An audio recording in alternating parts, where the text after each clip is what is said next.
Hey crew, it's Pitt and I'm back with some more Esoterica. Today we're diving back into the Theatrum Chemicum Britannicum. We are reading aloud and discussing as we go along the various points that are brought to light by the text. It is not the format for everyone, but people do find value in it, so you are more than welcome to tag along as we continue our exploration. Before we begin, however, if you are unfamiliar with me, any of my unconventional beliefs, or if at any point in time I lose you in terminology, there will be several playlists linked in the corner above. In the box down below, along with the original source material, the link for my book where I teach you to do magic and live responsibly, and the links to get in contact with me or to just support the channel so that you can get a better understanding of who I am and why I say the things that I do. With that being said, we are going to dive in and continue our exploration of the Theatrum Chemicum Britannicum with Chapter 2, basically, this is the prologue and the, it's two sections. This is the prologue, and I forget what they call it. It might be another prologue, but regardless, we're going to try and get through two sections today. The incipit prologus. Child of this discipline, incline to me thine ear, and hearken to my doctrine with all thy diligence. These words of wisdom in mind do thou bear, which of the old fathers be true in sentence. Live clean in soul. To God do no offense. Exalt thee not, but rather keep thee low. Else will thy God in thee no wisdom show. And now this is going to be the balance between pride and humility, right? You should be doing things that is well established. You should be engaged in life. But the ability to do things and to do them well does not necessarily mean that you are better than anyone else, right? Pride is the love of self. Humility is the denial of self. Neither one is intrinsically good. There is a balance between them, right? That is going to be appropriateness, right? Saying the appropriate thing at the appropriate time, regardless of the consequences. Giving away credit as much as you can. That is going to help you to live clean in soul. True, right? That would be keeping thee low, right? That is being humble and exalting not thee. For feigned doctrine and wicked thought, the Holy Spirit doth him withdraw. Nine to dwell where sin is wrought, dread God therefore, and obey his law. Depends on the definition of that law, right? There are good laws, the Ten Commandments, fairly decent, right? It covers most of the bases. Not all of them, but most of them. And then you have the doctrinal law of the Jews, which was terrible. It was a horrible way to live for a lot of it. I mean, some of it was good. It told you to quit having sex with your sister and your mother. That's good, right? But it also told you to hit people in the head with stones if they picked up sticks on the wrong day, and that is most definitely not. And so there is definitely some discernment to be made in what actually constitutes God's law. God's law, in actuality, is written on your heart. It is the balance between all the virtues and the vices. It is kindness instead of wrath or love. It is sacred union instead of lust and chastity. It is the balance point between. That is what God's law is. You know it intrinsically. You know that you don't want to be murdered, so you should not murder someone else. You know that you do not want to be stolen from, so you should not steal from someone else. You don't want to be cheated on or lied to, so don't do that to others. It's almost as if the entirety of God's true law was, indeed, love your neighbor as you love yourself. A righteous man forsook I never saw, neither his seed beg bread for need. In Holy Scripture, thus do I read. Make wisdom therefore thy sister to be, and call on prudence to be thy friend. By paths of truth thy will guide thee, with love and honesty whereso thou wend. Birth both virtues to be, courteous and hind. Pray God, therefore, that thou may find wisdom and prudence with mouth and mind. All manner good come with thy shall, and honesty by their hands innumerable. Then in conumbrance shall thou not fall, so be they in riches incomparable. To worship and profit they will thee abide. To worship and profit they will thee able. To cunning and all manner of grace, both here and after thy leaves space. For these benefits which they done bring, in part enumered by sapience, to them I can compare no thing, no riches, no spices of redolence. Above all treasures, such is their excellence, that whatsoever earthly that precious is, to them compared is but as clay wise use. Infinite treasure to man they be, who useth them shall friendship have with God in heaven, and there him see. After them Vivalesky,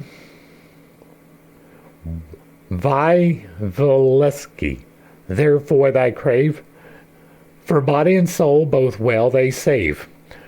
Alright, so Vivalik, after them Vivalik, therefore you crave. I do not know this word, right? Body and soul will save, right? Save implies that there's a need to save your soul. There is no need to save your soul. It came from the eternal. It returns to the eternal. It is here for the experience of existence.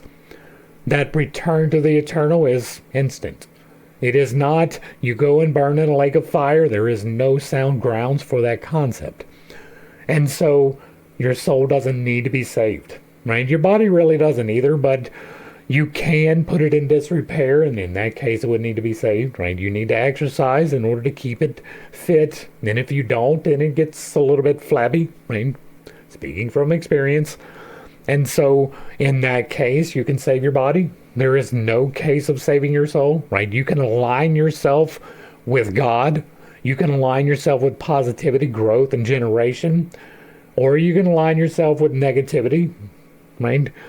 Either one is your choice, but your soul's determination is not tied up in that. Your body's might be, your soul's is not. There is no redemption of the soul in the way that it is expressed in any of the control systems.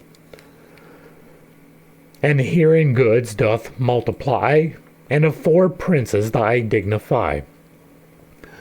Think how Adam lost his wisdom.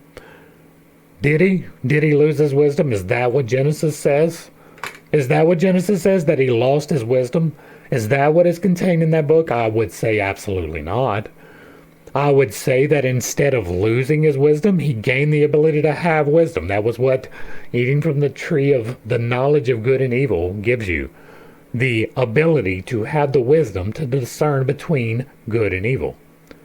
That is what the fruit of the tree was, the ability to discern. And so, if he did not have the ability to discern, then he had no wisdom. And if eating from the tree gave him wisdom, it did not make him lose it. Once again, refer to Genesis. Samson, his might that was also so strong. King Saul also lost his kingdom. Yeah, he did. There are reasons for that. You should check it out, Kings and Chronicles. And David was punished sore for his wrong. Not nearly sore enough. He was not punished nearly enough for his actions. As a matter of fact, the life of David is pretty much confirmation that God is at best arbitrary and neutral. He is not good, right? If God was good, according to the Jewish Bible, right, there is no way that David would have been king. David was a complete reprobate. He was a thug. He was a mafioso. He survived upon intimidation and physical violence exclusionarily, with no exceptions. That was his entire life, right? If you find that a little bit confusing, once again, I will refer you to Kings and Chronicles, where we read through the entire life of David, and we discovered that he was irredeemable.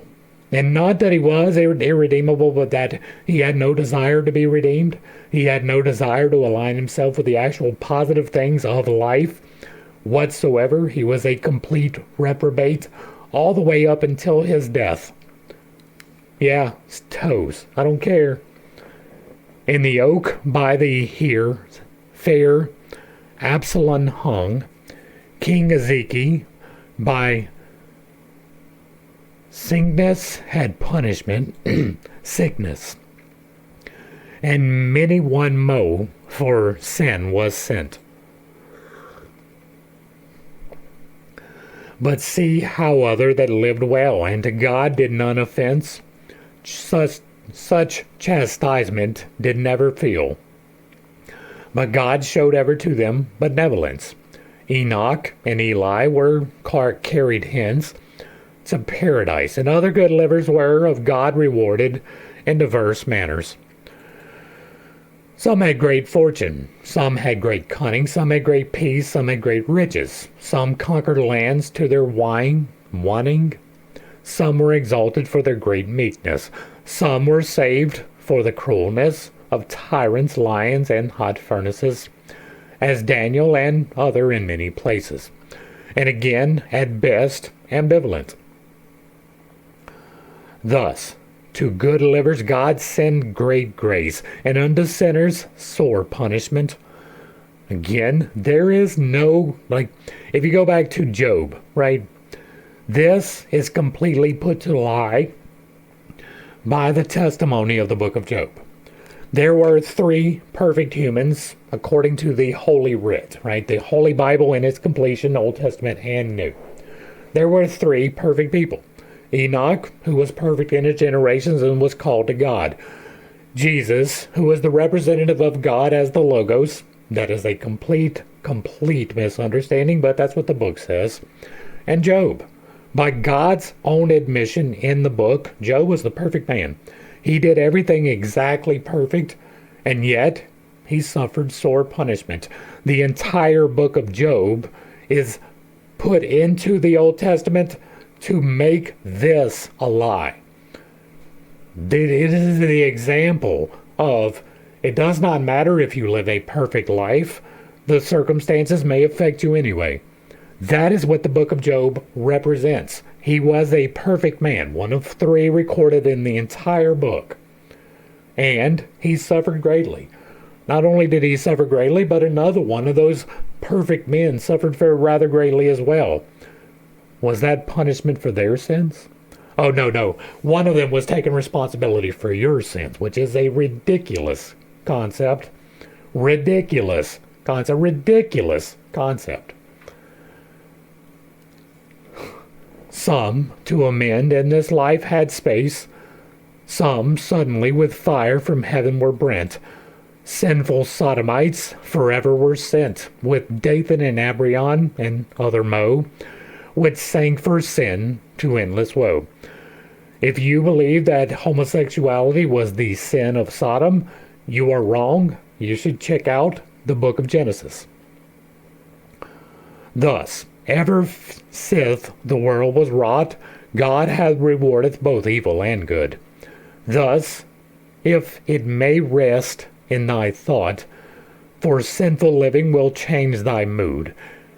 If sinful people this understood, they ought to be afeared God to offend, and soon their sinful lives to amend. There is a balance to be stricken between the virtues and vices. Overextension into the virtues is also a vice, right? The denial of sexual pleasure, for instance, is a vice, right? It is chastity, which is a virtue.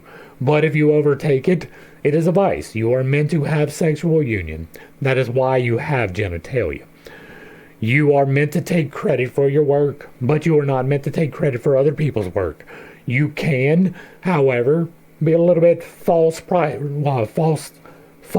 humility, right? Denying the things that you have done with is a sin, right? Living in full humility is sinful.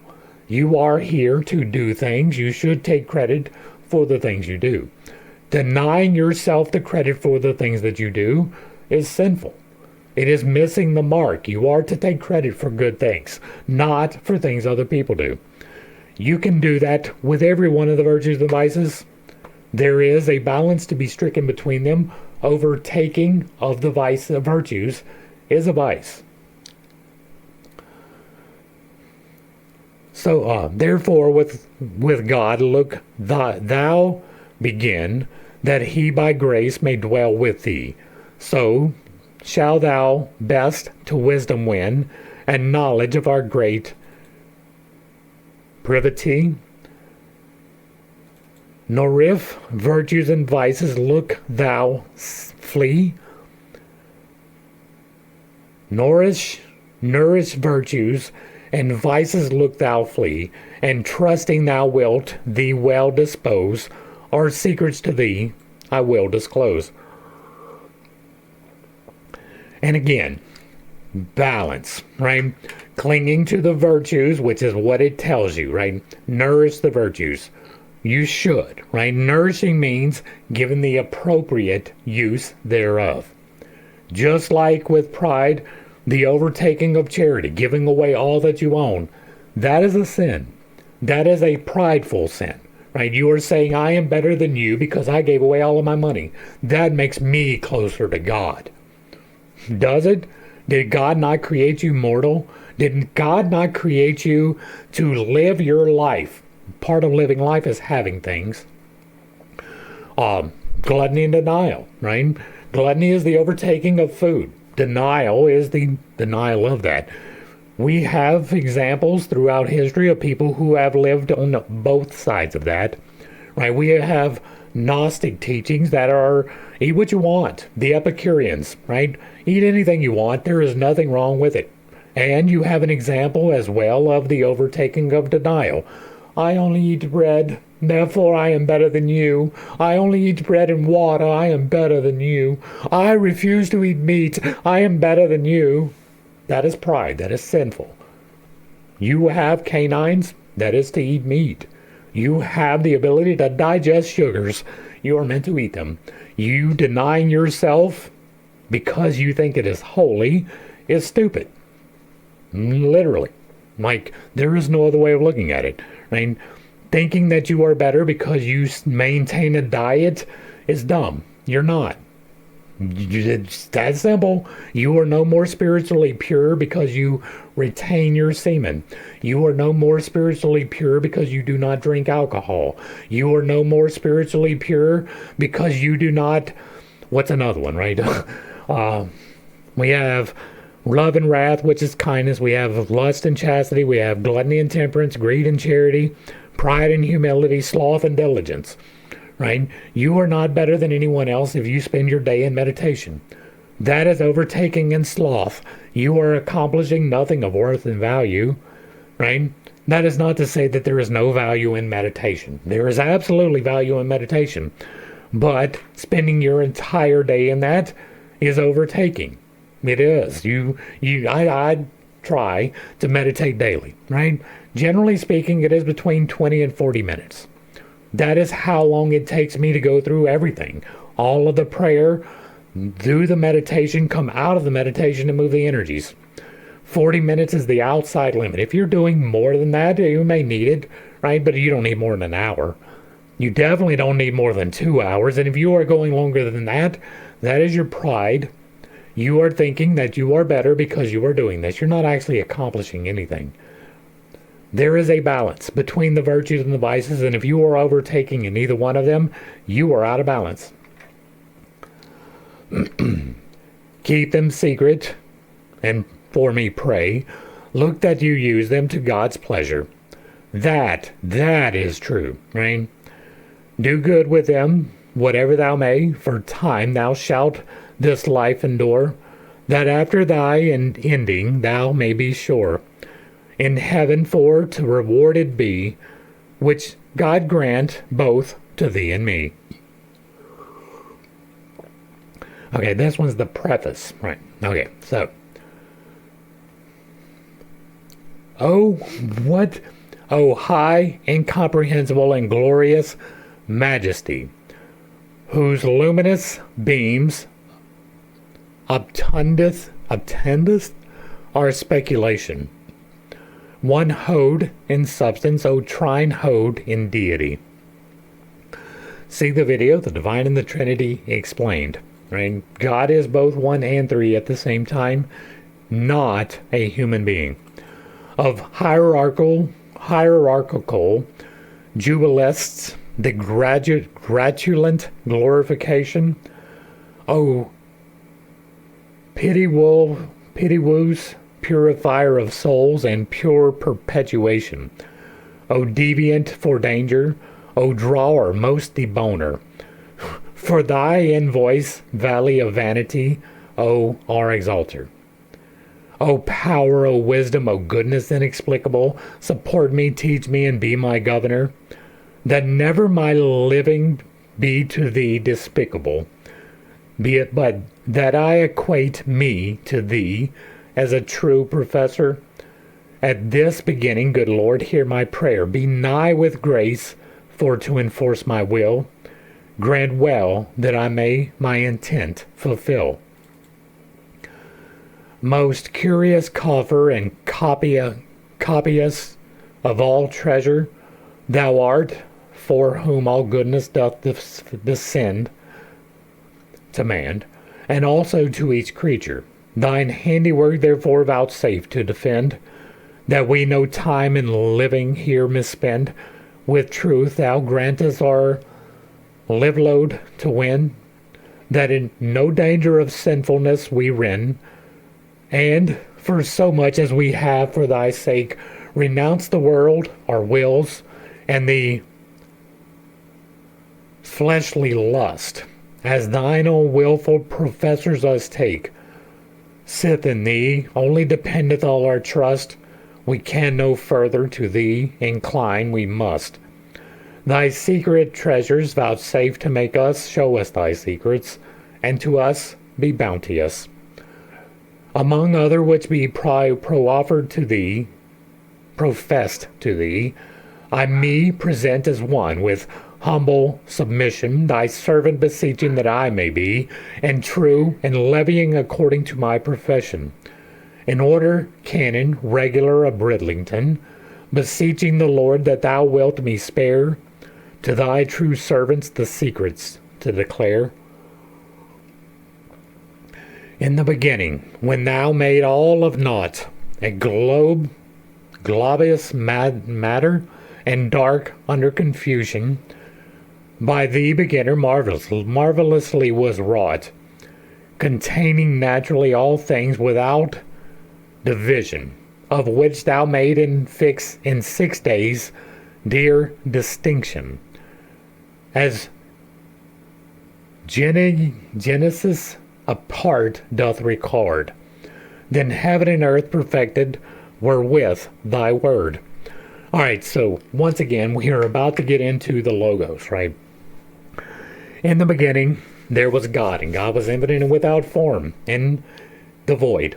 And then God decided to create and limited himself from the infinite into the finite creation, the infinitesimal point of light that begins. At that point of transition from the finite, infinite into the finite was the beginning. In the beginning, all things were created, but nothing was yet, right? That means that all of the atoms, the elements, were created, but none of them were in combination quite yet. It was like a snapshot, everything there, but nothing yet combined. And then God spoke and said, I am the light. That is how the text is supposed to read, not let there be, but instead, I am. And when he said that, he became the light. And the light was good, and it became all things. It became the separations of the heavens. It became the divisions of the waters. It became the creatures and the plants and the birds and all of the things. And all of it was good. In every single instance in Genesis, when you see the words, let there be, what it is meant to say according to the original language, see the Bible study, is I am. I am the light. I am the division of the waters. That is what is actually there, right? That, speaking of the I am, that is the Word. Not any one particular human ever at any point in time. The Word was with God. The Word was God, but it was not incorporated on the planet ever in fullness. I am a representation of it. You are a representation of it. All of the animals, all of the plants, all of the elements are an equal representation of the Logos. Nobody ever has been a full representation. There has been no divine person. I hope that is clear enough. If it is not, refer to Genesis. And if that doesn't work for you, fall back to John. Or you can check out the standalone video, The Divine and the Trinity Explained, where I go through about 20 minutes of that.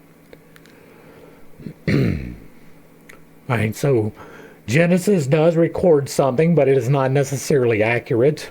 Nobody was there at the beginning, right? It was before Adam. There was nobody there to write things down. The best possible interpretation is that Genesis was written by Moses, and it was a true and faithful representative of the oral legends that had been passed down.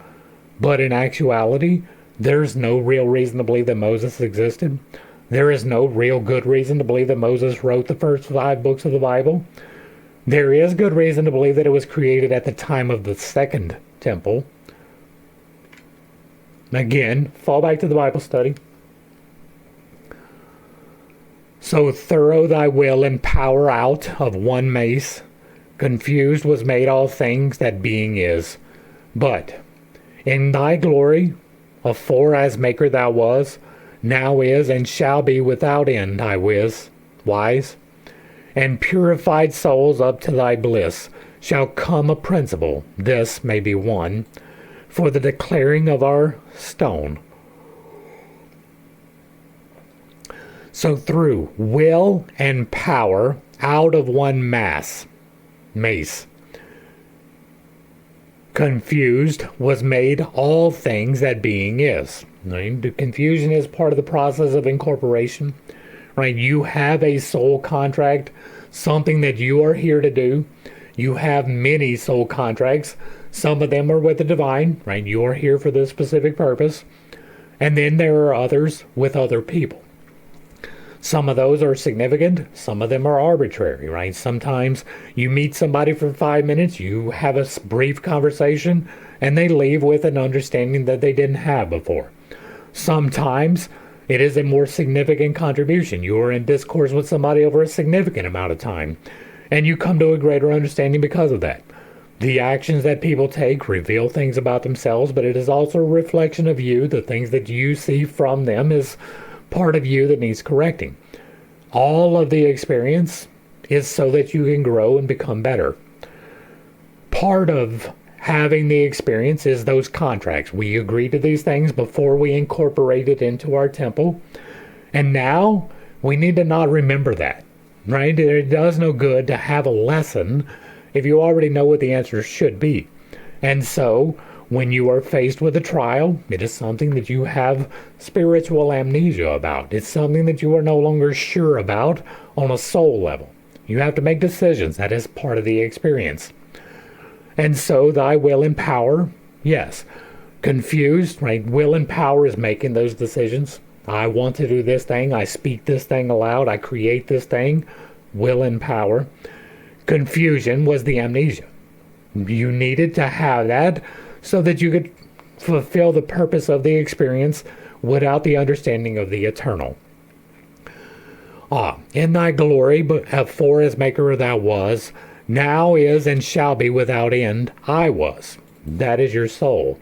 Your soul is eternal. It came from somewheres, it goes to somewheres. And purified souls up to thy bliss. This is where I have problems, right? The purification, that's real, right? But it is intrinsically balanced.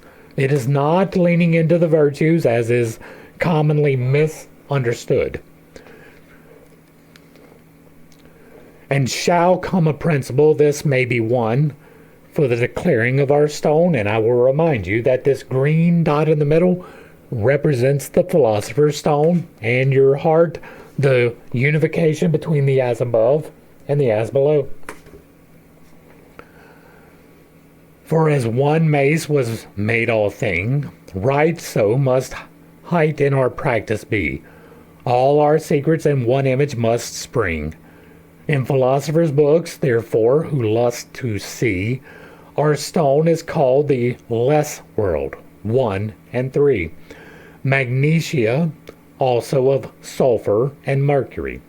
And so, in this case, magnesia, magnets, right? We have discovered that. This is going to be the corollary for salt, right? It is also the corollary for the void in a way, but sulfur is really the representative of the spirit. Mercury is the representative of the soul. The soul is the thing that inhabits the temple. The spirit is the thing that allows your decisions to come into action. When God spoke, that was the spirit. That allows things to change. The spirit is every instance of change and it being enacted, right? You make the decisions through your will, and then it is acted out by the spirit. When you decide to wiggle your fingers, there's an electrical signal that runs through you. That electrical signal is the spirit in action. Proportionate by nature most perfectly. And the number of manifestation is 1, 3, 8, right? 1, that is the oneness of all things. 3 is this Trinity, right? It is the Trinity of Father, Mother, Son, not Father, Son, Spirit. It is the Trinity of magnesia, sulfur, mercury, salt, sulfur, mercury, the binding of the as above, as below, proportionately. And then 8 represents these 7 virtues and vices unified into the difference between the eternal and the mortal. But many one marveleth which marvel may, and must muse on such a marvelous thing. What is our stone? Saith philosophers doth say, to such as ever be height seeking. Yet fowls and fishes to us doth it bring. Every yet man yet hath, and is in every place, in thee, in me, in every time and space. That is in direct accordance with what I believe. It is in the fowls and the fishes. It is in every man and every place. Every element in existence at all the time. It is exactly the same. That is the spirit. It is not, however, the stone. Right? The stone is the synthesis of will and supply, right? The body being the supply, the will being the soul, and the spirit being the enabler. And so you make the decision, and it pulls from a root source, the supply, the end result, which is brought about by the spirit. And so it is in every single space, but the understanding isn't the stone. It is the spirit. Now, this stone may represent the spirit. This absolutely represents the spirit. These 3 at the top represent the soul. The 3 at the bottom represent the body. The 1 in the middle and the big one around it represents the spirit. But on top of that, also these 3 at the top represent the Trinity as well. This one at the very top is the spirit. The one in the middle is your soul, the will when you make the decisions. And the blue one at the 3rd spot, that is going to be your voice, giving the intention to it. It is the same at the bottom, in the exact opposite order, right? Spirit, soul, body. This is the tie between all things, as above, so below, enabled by the stone, which indeed is representative of the spirit. All right. Each and every man has in thee, in me, in every time and space. That kind of puts an end to the Messiah thing. Right? To John, anyway. To this I answer that Mercury, it is, I was wise, but not the common called Quicksilver by name. but Mercury, without which nothing being is. All true philosophers record and say the same. By simple searchers putteth them in blame, saying they had height, but blame worthy, which be no clerks, and meddleth with philosophy. All right, so this is one of those intrinsic misunderstandings. Mercury represents the soul. It is the part that mutates and fills the vessel, much like air would. Air is also a representative of the soul. Quicksilver is just another name for Mercury, right? Now, this is not mercurius, which is the combination of the two, positive and negative. We have discovered that through these studies, right? And so what it is saying here is not exactly true. It was true to the best of his understanding. I am not saying that he's being intentionally deceptive, but this is an intrinsic misunderstanding that is intricately tied to and inextricable from the misunderstanding of the logos, right? Because they do not understand the logos, they think about the personification, which is not a thing. They don't understand that part, right? They mistake the spirit for the soul. Those are two different things. The soul is the part that makes the active decisions and the part that gets the recommendations. The spirit is the part that carries that out. You get to make the decisions. That is the soul. The soul, the ego, the conscious. It is also the unconscious, right? The subconscious. But it is the representative of you making decisions, right? And the spirit is the part that enables that, right? Where's my lighter? Right here's my lighter. We use the lighter example a lot because it works, right? Well, this right here contains the potential, right? This is the body. My will is my finger striking a spark. The spirit is the actual fire, right? I make the decision to make it happen. I create the spark, but the actual fire is outside of my control until I release the thing, right? That is the understanding of the spirit. That is a fundamental problem with this. But though hot Mercury be yet wisely understood, wherein it is, where thou shalt it seek, else I thee counsel, take not this work in hand. For philosophers flattereth fools with fair speech. I consider myself a philosopher and a clerk, but left to me, for truly I will thee teach, which is what thy Mercury most profitable, being to thee nothing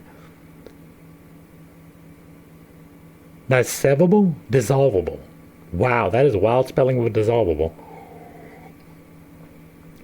It is more nigh in some things than in some. Therefore take tent what I unto the word. For if thou never to the knowledge come thereof, yet shalt thou not meet twice. For I will truly now thee excite to understand well Mercury's 3, the keys of which are science be. And again, this is not Mercury, it is Mercurius. To understand well Mercurius 3. That is the correct appellation for that. Raymond has menstrues, doth them call, without which truly no truth is done. But two of them are superficial. The third essential of sun and moon. Their properties I will declare right soon, and Mercury of other metals, efficience all, is the principle of our stone material. Right again, Mercurius instead of Mercury, and it works. That is the 3 in 1. The light, creative, penetrative power of change. The dark, feminine, absorptive, generative power of potential. United into one complete element of spirit. Right? That is the only problem, right? Instead of Mercury, it should be sulfur. Sulfur is the representative of fire. Fire is the representative of the logos. The logos is the representative of the spirit. And so this should be sulfur, not mercury. Right now, the sun and the moon, that is another key, right? We have talked about before. The sun represents the white power. The moon represents the dark power. There is a balance between them that is the other. In sun and moon, our menstru is not seen. Height not appeareth, but effect to sight. That is the stone of which we mean. Not appeareth, but by effect to sight. I have told you repeatedly, and it is contained in this book, that you can, through intention and knowledge, release within yourself a certain substance. That substance allows you to change your cognitive abilities to be able to perceive things in a new way, right? That substance is dimethyltryptamine, DMT. It is a substance that is created when you are born. It is a substance that is created when you die by your pineal gland, which, by the way, is the seat of the third eye. That is what this is talking about, right? In sun and moon combined, you get to release this oil, right? That oil allows you to see things in a different way, right?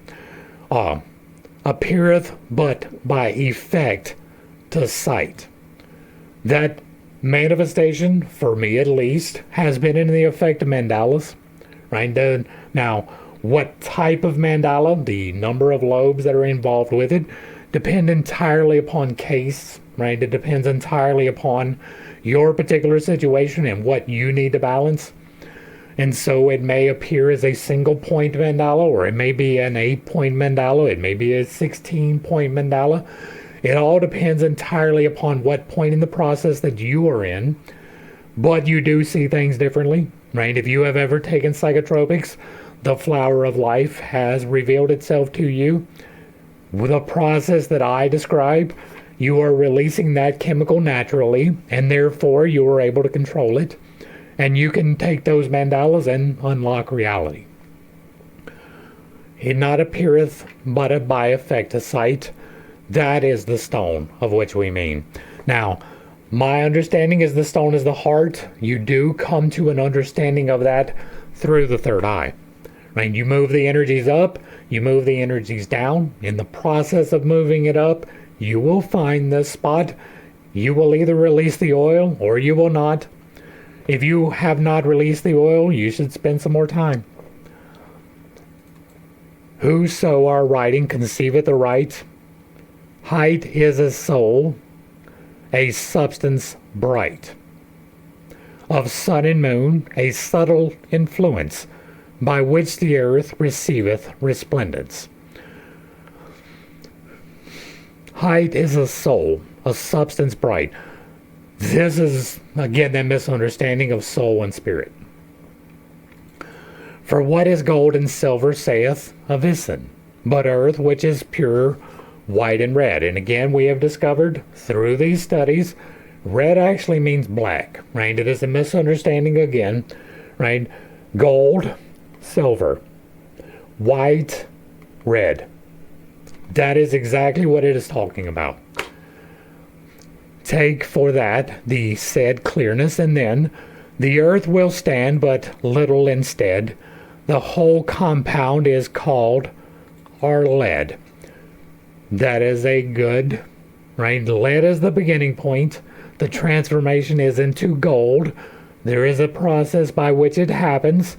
It is moving through the stack. The quality of clearness, for soon sun and moon doth come. These be our ministries, both all and some.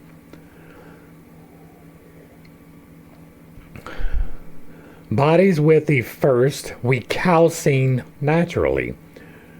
Perfect, but none which can be unclean, except one which usually, named by philosophers, the lion green. Once again, lion green is going to be the philosopher's stone. That is a direct reference to the philosopher's stone.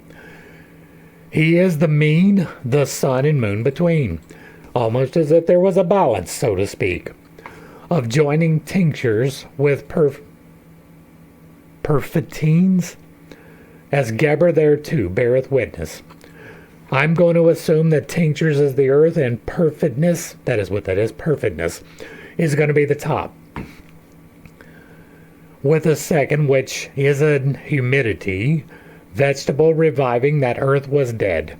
Both principles materials must loosed be, and formals, as else standeth a little instead. The minstries therefore I know the reed, without which neither drew calcination, dawn they may be, yet neither yet natural dissolution.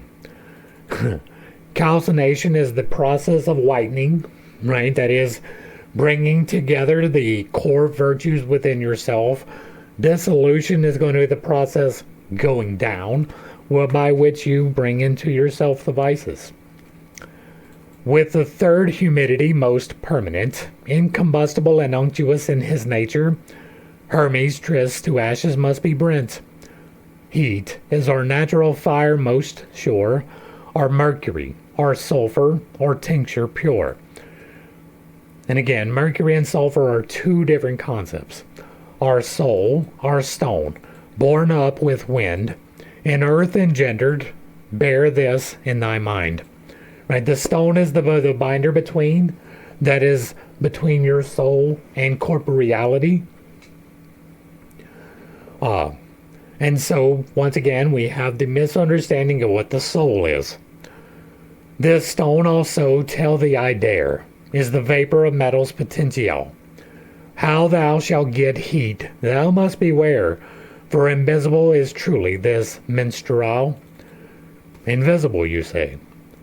Howbeit with this second water, philosophical, by separation of elements, yet may appear, to fight in form of water clear. And again, the menstrual is the feminine, right? But it is also the spirit in entirety, the invisible, right? Water philosophical, we have talked before about how spirit is the philosophical water. Fire is the true spirit. Water is a secondary reference because of the physicality of moving the energies. Feels like water. Of our menstrue by labor exuberate, and with heat may be made sulfur of nature. If it be well and kindly actuate, and circulate in a spirit pure. Circulate, you say, almost as if there was some kind of a cycle that you could follow. Then, to dissolve, thou must be sure, thy base with the heat in diverse wise, as thou shalt know by thy practice. Right? Heat in this case is going to be the bringing of the vices up into accordance and the virtues down into accordance. The point therefore in his due place I will declare with no other mo. If God will grant me space and grace, and mep reserve in life from woe, as I thee teach, look thou doth so, and for thy first ground principle, understand thy water menstrual. And again, water is the spirit.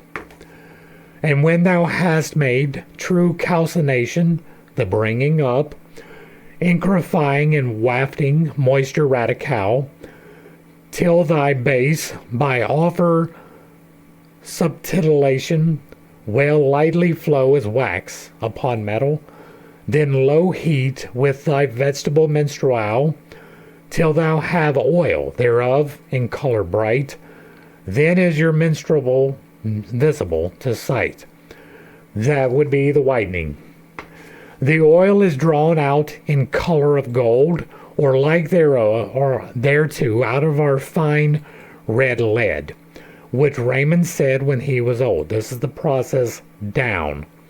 Much more than gold would stand him stead, for when he was for age nigh dead, he made thereof aurum potable, which him revered as men might see. For so together may they be circulate, that is to say, oil and vegetable menstrual, either so by labor exuberant, and made by craft a sown celestial, of nature for so fire that we yet call our basilisk, otherwise our cockatrice, our great elixir, most prize. Here we have the basilisk, a fictional creature, and the cockatrice, another fictional creature, right? Being told that you are creating through internal means, right? Now, the basilisk and the cockatrice, both create stone out of humans, right? Both of them with the view, both of them. And so, right, together they be circulate, oil and vegetable, right? That's going to be oil and vegetable. Either so by labor exuberant, and made by craft a stone celestial, of nature so fire that we yet call our basilisk, otherwise our cockatrice. Both of those are identified with green as well. The elixir most pure would be the third step in the process, and I believe it did say that we were on the third step, right? After you have made it, then the third part, right? You go up, you purify the vices, you come down, you purify the virtues, and then you combine the two by pulling down and up at the same time through the heart into the divine. That helps to purify the difference between self and God, or self and eternal, however you want to look at it. Which, as the sight of a basilisk has object, kileth, so flieth, so slayeth it crude mercury. When thereon it is project, in twink of an eye most suddenly, that mercury taineth permanently. All bodies to sun and moon perfect, thus gid thy base both red and white. And again, red means black. This is confirmation again for me, right? Aurum potable thus is made of gold, not common calcinate, but of our tincture which will not fade. Out of our base draweth with the menstrue circulate, but natural calcination must algate. Be made ere thy gold dissolved be, that principle first I will tell thee. And that is interesting that it says that you draw from the base, right, out of the base. This is the base here at the bottom. That would be the feminine, right? Not the base, but the bottom energies, the dark energies are the feminine ones. That is the beginning. All right. But into chapters this treatise I shall divide in number 12 with due recapitulation. Superfluous rehearsals I lay aside, intending only to give true information, both of theory and practical operation, that by my writing who so will guided be, of his intent perfectly speed shall he. The first chapter shall be of natural calcination, the second of dissolution, secret and philosophical, the third of our elemental separation, the fourth of conjunction, matrimonial, the fifth of putrefaction, then follow shall the congulation, albificative shall be the sixth, then of sabation, the seventh shall follow next. The secret of our sublimation in 8 shall show, the 9th shall be of fermentation, the 10th of exaltation I trow, the 11th of our marvelous multiplication, and the 12th of projection and recapitulation. And so this treatise shall make an end, by the help of God I intend.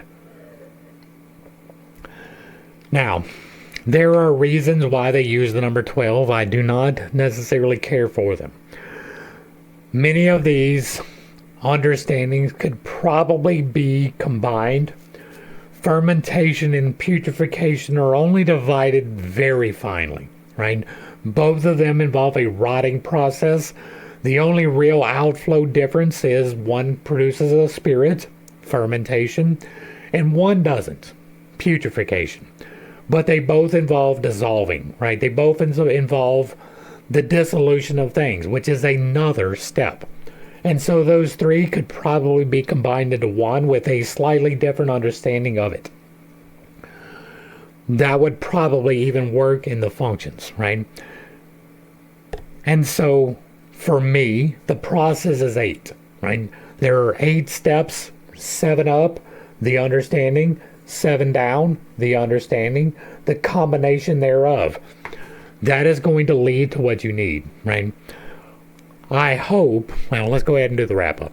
That's going to bring us to the end of this. I don't think there's not even an illustration really on this one. So that's going to bring us to the end of the prologue and the preamble. And hopefully I brought a little bit of enlightenment and not too much confusion to a series of somewhat difficult concepts. I understand that I hold some unconventional beliefs, and I do have a tendency to step on toes when I relay those. It is not intentional, but it is not something that I apologize for. I am here to help clarify the terms. Those terms have been clarified for me through practical exploration, right? I have attained the work. Do not make a mistake about that. I do not claim to be a master, but I am an adept. I am an adept. I am doing things that most people cannot. I have affected physical change through sheer force of will.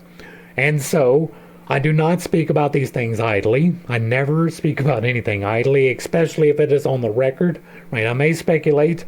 I will leave that in the realm of speculation. I remain correctable on a great many of things, but the process that has worked for me is one that I stand fairly firm upon. There are 8 steps for a reason. There is an understanding intrinsic to the 8, the fundamental harmonics of life, the visible spectrum, the reverberations of very life itself, all break down into 8, not necessarily 12. 12 does play a part in a lot of things. Our timekeeping is based on 12. But other than that, right, a lot of it is just arbitrary designations. We have arbitrarily designated 12 areas of the sky into the zodiac. There was an arbitrary designation of 12 tribes. 12 has been an arbitrary designation for a lot of things, most of them built upon the misunderstanding of the fundamentals. The Trinity consists of soul, spirit, body, right? The body is the physical, corporeal part. The soul is the part that makes the decisions. The spirit is the part that carries those decisions out. It also makes recommendations for the decisions, but you get to decide. That's where I'm going to leave this one.